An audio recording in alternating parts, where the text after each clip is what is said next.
What you see here is $10,000 on the table. You can take this money as a loan, but I will charge you a little bit of interest rate. Like most people, you take the money and you go buy a nice car. But in 10 years, it's time to pay me back. And because of interest rates, now you owe me $20,000 and not 10. You will say, I don't have money to give you.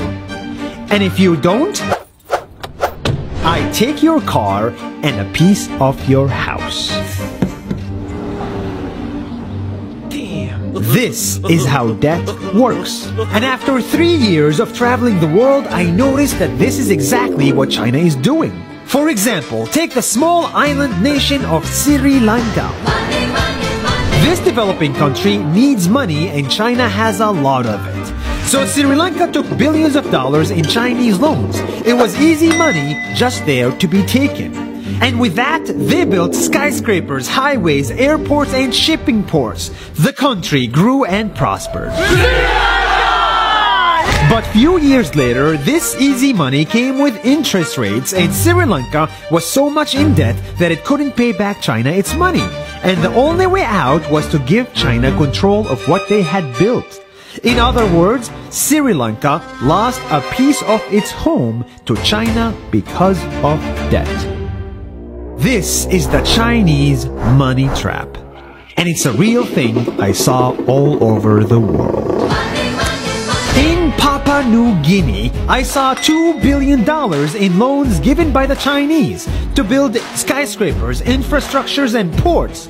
But there is no way this remote developing country can pay it back or its interest rate, and the only way out is to give China control of the country.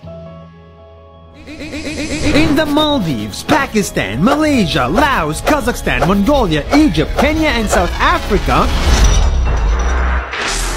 the same thing is happening, and many countries are struggling to pay back Chinese loans. If you look closely, all these infrastructure projects like highways, ports, and bridges connect to China through the sea or through the land to form something far bigger, far more powerful than just a bridge, a new Silk Road.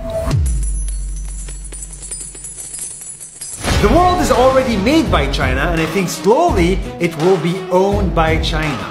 Don't get me wrong, building bridges, ports, highways, and airports is a great thing for the people and the country, but they come at a very high cost. And when these countries can't pay back the loans, these countries will lose their homes.